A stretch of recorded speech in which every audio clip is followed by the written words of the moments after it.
Estimados y estimadas estudiantes, un saludo cordial. A continuación voy a leer y comentar brevemente las instrucciones y orientaciones para la realización del trabajo del curso Cultura de Paz.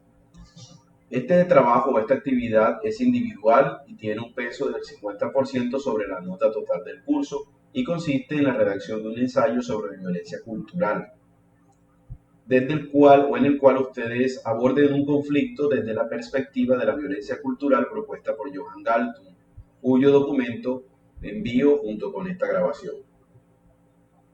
La fecha y forma de envío es hasta el 3 de mayo de 2021 a las 11:59 de la noche al correo carlos.rodriguez@upb.edu.co. El trabajo es individual. Orientaciones. Lo primero que van a hacer es escoger un conflicto específico del orden local, regional, nacional o internacional. Puede ser el conflicto armado en Colombia, puede ser una situación en una comunidad cercana a ustedes, puede ser un conflicto de carácter ambiental, social o incluso económico, puede ser la guerra en Siria, puede ser un conflicto histórico como la guerra de Vietnam o la situación en Palestina, o situaciones más generales. Por ejemplo, ustedes van a disertar o a reflexionar acerca del maltrato hacia la mujer, la población LGBTI, una comunidad étnica en específica o las comunidades étnicas en general, personas en situación de discapacidad, extranjeros, quieren tomar el caso de venezolanos en Colombia, venezolanos en una ciudad específica, o simplemente se quieren remitir a un conflicto que ustedes conozcan de primera mano, aunque no sea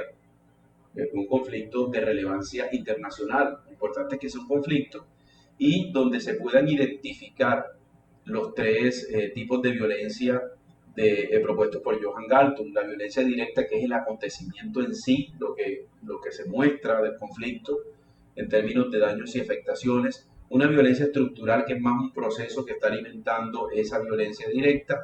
Y la violencia cultural, que es la que más nos interesa, que son esas permanencias violentas en la cultura, a veces imperceptibles, a veces naturalizadas, a veces incluso aplaudidas, ¿cierto? Que hacen parte ya del etos prácticamente de una comunidad.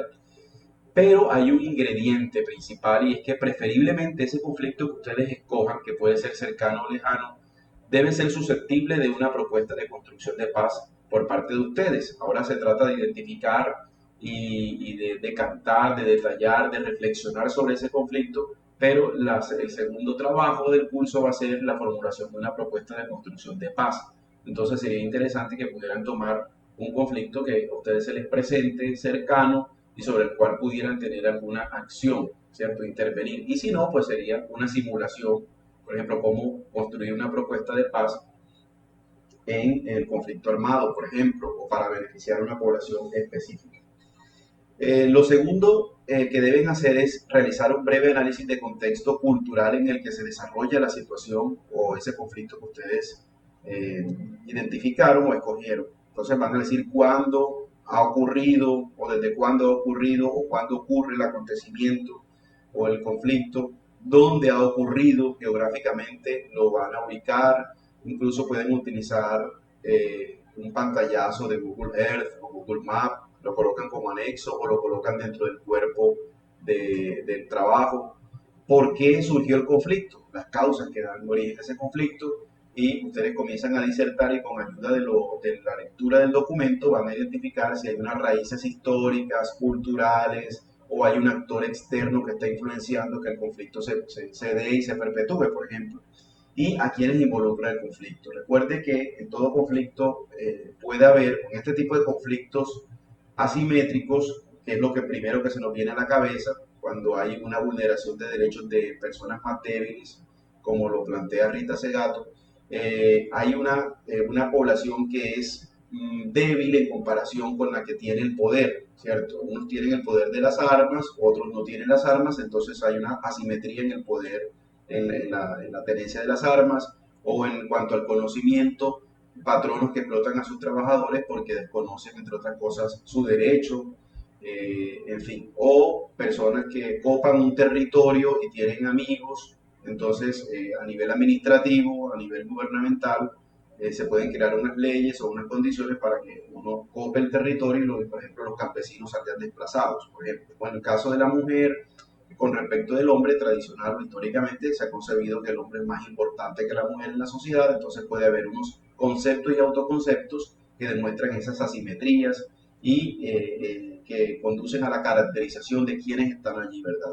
Quienes están involucrados en el conflicto como las personas que están generando el daño, generando la afectación, y quiénes son los sujetos de ese daño, quiénes son los espectadores, quiénes son las comunidades que rodean a estos actores que están involucrados en el conflicto, ¿cierto? Quiénes tienen responsabilidades y no las asumen, quiénes tienen responsabilidades y han hecho algo, entonces es caracterizar un poco a esas personas que involucran el conflicto. Por muy pequeño que sea, no estamos pensando tampoco en hacer una tesis. Se trata simplemente de identificar estos elementos. Puede ser una situación que se presente en una comunidad rural donde ustedes dan clase, o en la comunidad adyacente donde Camilo realiza sus actividades, o en la comunidad educativa donde Reinaldo trabaja, o en la universidad, o en el barrio, o temas más globales. ¿Listo? Van posteriormente a caracterizar el universo simbólico de ese conflicto. Entonces van a pensar si existen unas representaciones del conflicto a través de productos culturales. Es decir, los medios de comunicación hablan, pero con sus mensajes deslegitiman, banalizan o le restan importancia al asunto.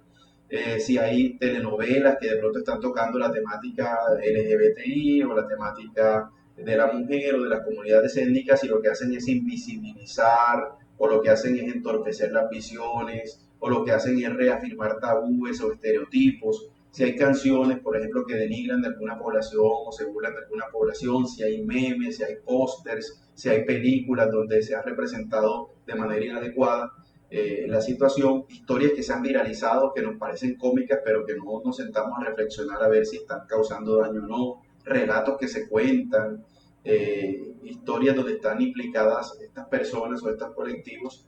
Por ejemplo, recuerdo que con el conflicto que se dio entre Estados Unidos y los talibanes, que condujo posteriormente a una invasión a Afganistán, se viralizaron los videos cortos donde aparecían unos supuestos árabes tirando una bomba en un bolso y la gente salía corriendo. Nos causaba risa, pero detrás de todo eso está una satanización del Islam, está un refuerzo de los estereotipos de los musulmanes como unas personas que profesan una religión asociada al terrorismo, ¿verdad? Entonces, todos esos son relatos, historias, videos, productos culturales, dichos, refranes, incluso arte que se está comercializando, se está viralizando, y lo que hacen es reforzar el conflicto, ¿cierto? Lo reproducen, lo alimentan, lo perpetúan.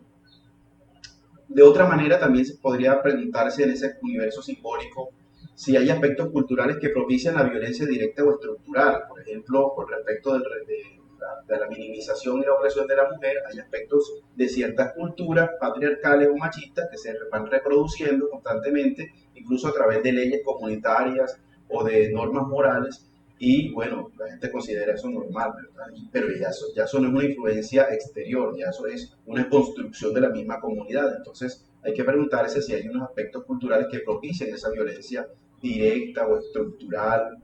Digamos, la violencia cultural, disculpen, que propician la violencia directa o estructural. Por ejemplo, cuando en nuestras comunidades se obliga a que las mujeres se casen a determinada edad, así sea con cualquier hombre, para que no se queden solteronas y tengan hijos. Por ejemplo, eso es un asunto cultural, pero que desemboca también en una violencia directa, porque la mujer no tiene libertad de decidir, se ve esclavizada por un marido, a parirle los hijos si ella no quiere parir, o a que el marido decida el espacio entre uno y otro hijo, la cantidad de hijos, y bueno, si no le sale el varón, entonces a llenarla de mujeres hasta que salga el varón, por ejemplo.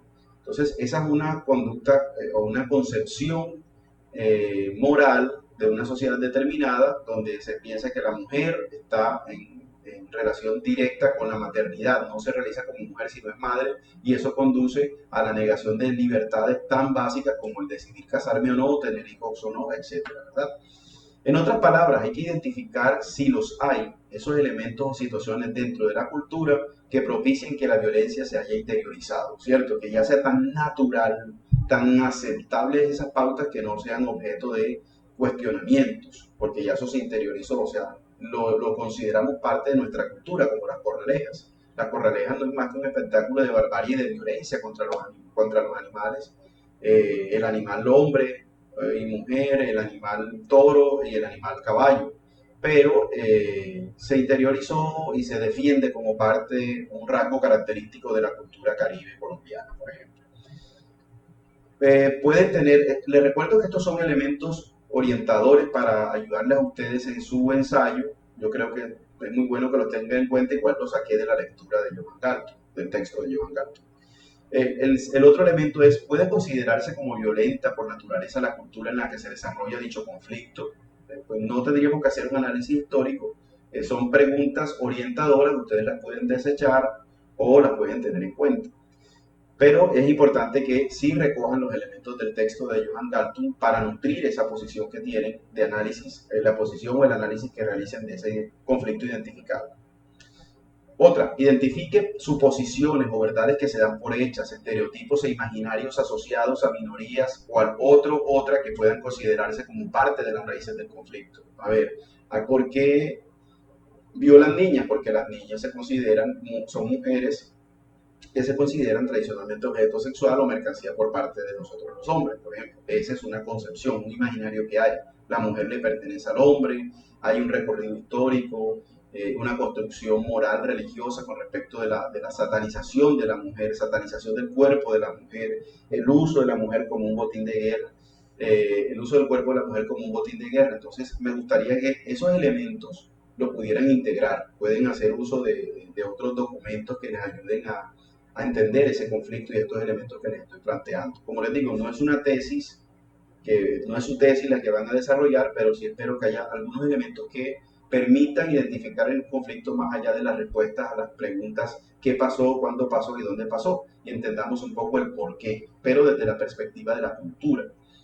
Van a mencionar los daños y afectaciones para las personas, las comunidades y los ecosistemas, lo que llama Johan Galtung equilibrio ecológico, que ha generado o que se generan en ese conflicto, ¿verdad?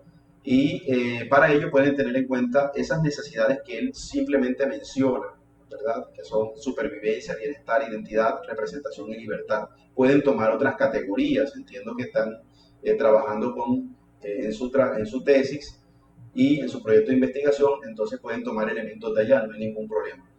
Pues esto arroja luces a su tesis y su tesis puede arrojar luces a este trabajo. En este apartado usted puede incluir información estadística relacionada. Entonces, cuando hablamos de daños, recuerden que hablamos de violencia estructural y cuando hablamos de afectaciones, de una violencia psicológica imperceptible. Entonces, puede haber una bomba en una comunidad, causó destrozos materiales, causó muertes humanas, causó muertes animales, pero también contaminó el ambiente, contaminó el río, destruyó las relaciones sociales porque la gente se tuvo que salir desplazada, entonces ahí hay una afectación en el tejido social, ¿cierto? O aunque la gente haya salido desplazada y haya retornado, si fue un integrante de la comunidad el que puso la bomba, se puede resquebrajar la confianza. Entonces vamos a mirarlo desde diversos puntos de vista. Y por último, deben identificar, no disculpen, identificar si los hay otros conflictos que estén interfiriendo o potencializando el conflicto escogido. Por ejemplo, para nadie es un secreto que si trabajamos el tema de conflicto armado en Colombia, esa disputa ideológica, social, política y económica entre el bloque capitalista y el bloque comunista durante la Guerra Fría fue decisivo. Esa disputa fue decisiva en la conformación de las guerrillas, en la conformación del paramilitarismo, en la adopción de algunas medidas por parte de gobiernos latinoamericanos. Entonces, hay veces en que otros conflictos también interfieren acá. Por ejemplo, un chico, una chica que es hincha de un equipo de fútbol y se confronta violentamente con otro, entonces es probable que las raíces de ese conflicto en las raíces de ese conflicto se encuentren también conflictos familiares, o sea simplemente una manifestación de unos conflictos internos que tienen también raíces en conflictos familiares. Pues una persona que no tiene sus emociones, no tiene un adecuado manejo de sus emociones, puede desembocar en violencia pandillista, pero eso no es fruto de la pandilla, es fruto de la disfuncionalidad de la familia, por ejemplo. Van a analizar dualismos que se encuentren implícitos en la visión que sustenta el conflicto. esos dualismos pueden estar de la mano con los estereotipos o con los imaginarios. Estas son preguntas sueltas, orientadoras, pero una pregunta puede potencializar la otra que ya les haya mencionado. Por ejemplo, podemos hablar, si ustedes quieren, ya desde la perspectiva más filosófica o más metafísica, hacer un recorrido de la percepción de lo bueno y lo malo en ese conflicto, o desde la perspectiva de Dios versus Satanás, o de la perspectiva del egoísmo versus la alteridad, o desde la perspectiva de lo conocido y lo desconocido, de lo que es formal para la ciencia, formal para la sociedad, y lo que es desechado por no ser considerado racional, científico o adecuado para la moral. O sea, ustedes pueden tomar el conflicto de diversas maneras, centrarse en un solo aspecto. Lo importante allí sí o sí es escoger la situación y hacer el análisis de contexto, pero ustedes pueden detenerse, por ejemplo, en analizar solo el dualismo si quieren darle un tinte más filosófico al asunto, ¿verdad? No, profesor, yo no analicé todo ese universo simbólico, ni me puse a pensar si existían otros conflictos que potenciaran sino que me centré en el dualismo del que habla Johann Galtung, me apoyé en otros autores y comencé a reflexionar. También es bien recibido esto, ¿cierto? Son preguntas y frases orientadoras. Y por último, recuerde enriquecer el texto con sus propias reflexiones, ¿cierto? Aquí son bienvenidas sus perspectivas. Acuérdense que epistemológicamente nosotros no podemos separar el sujeto del objeto. O sea, es imposible que nosotros en algún momento, nada más por el hecho de escoger el tema, pues no nos involucremos, ¿no? Porque ya el tema representa para mí una importancia o me llama o me atrae, como se puede decir en epistemología. Entonces, sus posturas, la postura religiosa, siempre que esté sustentada, ¿verdad? Es bienvenida. Yo lo veo desde esta postura y lo argumento en mi ensayo, y mi postura es esta desde el punto de vista religioso, pero también desde el punto de vista de la violencia cultural, no como una imposición, sino lo religioso como, a ver, yo soy religioso, o yo soy espiritual, o yo creo en esto, y lo veo de esta manera. El ensayo es suyo, usted lo va a argumentar desde su perspectiva. O quiere darle un tinte más social o un tinte educativo. Ahí coloqué incluso matemáticos pensando en Federico, quizás los números nos podrían ayudar a entender, o si solamente vemos el conflicto armado como una serie de números y descuidamos la realidad humana subyacente, por ejemplo, puede ser una crítica, ¿no? A veces nos centramos demasiado en las cifras. Se me viene a la cabeza que de pronto alguno quiere hacer un barrito de noticias sobre un hecho específico, sobre una masacre que ocurrió, y hacer una crítica desde la violencia cultural al cubrimiento periodístico basado solo en cifras, sin ahondar en otras causas o en otros elementos relacionados. Y también desde la perspectiva de las fuerzas militares, teniendo en cuenta que Camilo pues, hace parte de este estamento, y que también tendrá una perspectiva personal mediada por la pertenencia a la base naval de Coveñas. Entonces, esas serían como las orientaciones generales. Pero también hay unas, disculpen, las orientaciones, hay unas instrucciones generales cuando vayan a colocar el título que no tenga más de 15 palabras, allí se los digo, que las ideas principales estén expresadas en un solo párrafo. Ustedes ya tienen unas habilidades que han ido desarrollando en la escritura académica, entonces deben reflejarse aquí. Ese párrafo debe tener entre 8 y 10 líneas máximo. Van a expresar y sustentar de manera clara su posición personal con respecto del tema, o sea, el conflicto escogido, o incluso sobre la postura de Johann Galtung. Están de acuerdo, ¿no?, con el autor, pueden incluso hacer un estudio del mismo texto, ¿cierto? Pueden escoger el mismo texto como objeto de estudio y decir, bueno, si aporta elementos o no, lo ponen a dialogar con otro autor, también es válido hacer el ensayo de esa manera. Lo que es que me obligaría a mí a leer al otro autor que ustedes plantean. Si hay anexos, van en la parte final, obviamente, y no lo cuentan dentro de la extensión del ensayo. Miren que yo les dije ahí que no hay instrucciones en cuanto a la extensión del ensayo, porque quiero darles libertad, pero por favor, no más de 10 páginas, ¿cierto? Porque 10 páginas ya representa para ustedes un esfuerzo mayor, y son 15 días apenas que tienen para realizarlo, o 13 días, y para mí también un esfuerzo mayor, pues, de leerme casi un artículo de investigación, y este es solamente un insumo, un trabajo, un insumo muy valioso para la propuesta de construcción de paz que van a hacer como segunda nota. Y obviamente, pues, recordarles que deben citarse con normas APA. Si tienen información de cualquier fuente y no la citan adecuadamente, pues saben que se incurre en plagio, y como docente yo acostumbro a colocarle una nota irrecuperable de 0 a un plagio, ¿cierto? Entonces, esas son las instrucciones que les quería dar. Cualquier inquietud, ya tienen mi WhatsApp, con gusto las podré atender a través de ese medio. Que estén muy bien.